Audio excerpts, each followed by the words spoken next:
Back in 2011, the Department for Education commissioned an independent report by Professor Eileen Munro from the London School of Economics to review child protection in England.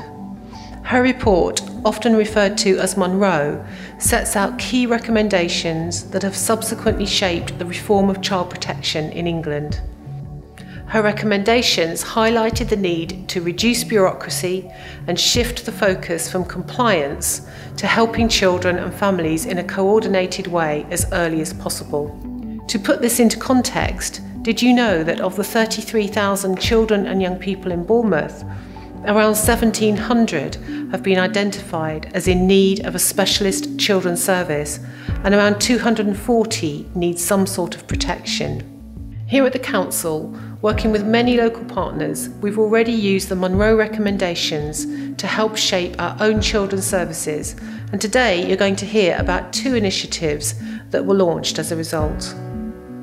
We all understand the concept of getting to things early to prevent problems at a later date, and in much the same way as treating illnesses, in helping to protect and keep children safe, we have shifted our emphasis to dealing with the causes of problems within the family as early as possible, rather than just treating the symptoms or after effects. This makes perfect sense, not only financially, but also in terms of outcomes for children, young people and their families.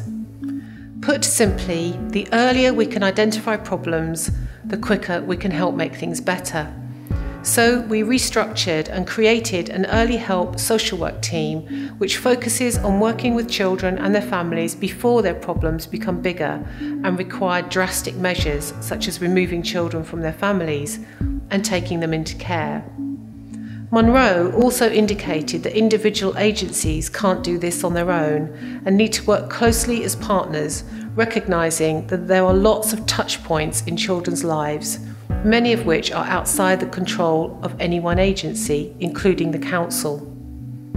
For example, parents, neighbours, doctors, nurses, police and teachers all have some involvement, so we needed to find a way to share our information. So we created a front door team called Children First, which enables a range of local agencies to share information in a structured way, all in one place.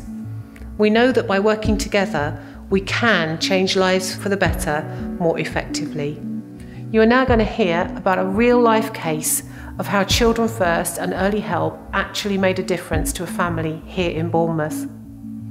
The names have been changed to protect their identities, but this one example demonstrates how we really can improve the lives of our residents and perhaps, more importantly, help them to build a better Bournemouth for themselves.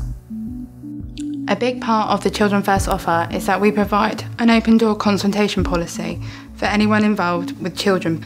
This is what happened in the case of Lily, who was referred to Children First by her GP. The GP contacted the Children First team to let them know about the situation and to express their concerns for Lily. In the interest of best practice and timely decision making, we decided we would carry out a number of checks. We learned that benefits weren't being claimed, Lily wasn't registered or attending school, and there were no health services in place. Due to the nature of the concerns, it was vital that Lily was seen as soon as possible to determine that she was safe. With this information to hand, our team concluded that the statutory child in need threshold was met, triggering a joint visit by Children First and the assessment safeguarding team. The visit aimed to discuss the issues with Dad and to talk to Lily about her wishes and feelings. Lily was then given the opportunity to meet with the social worker on her own, and using a variety of techniques, including the use of pictures, words and listening, Lily was able to express that she had sometimes been neglected and there was violence between the adults who cared for her, and this has scared her. We agreed that the family should be supported under the statutory threshold. As the assessment and safeguarding team worker was able to visit along with Children First worker, a seamless handover occurred with no apparent change of social worker for Lily. This was important as it provided reassurance and continuity for Lily. Through early intervention, sharing of information, listening to the family and to Lily, this turned out to be a good outcome, exactly what the Munro recommendations wanted to achieve. Dealing with children and families is never easy, and it takes commitment and patience. We and our partners are making changes, but this takes time. The good news is that Ofsted have already recognised this, and although we still have a lot to do, we're on the right track.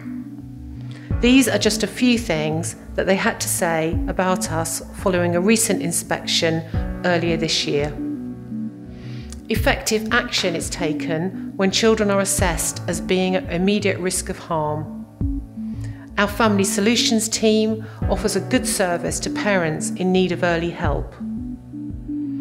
Throughout the work seen in Bournemouth, the best interests of children were at the forefront of work with families. Bournemouth Council has applied many of the Munro recommendations, including building our Children First team to give children and young people the best possible start in life, to improve their life chances and support the families that need the most help.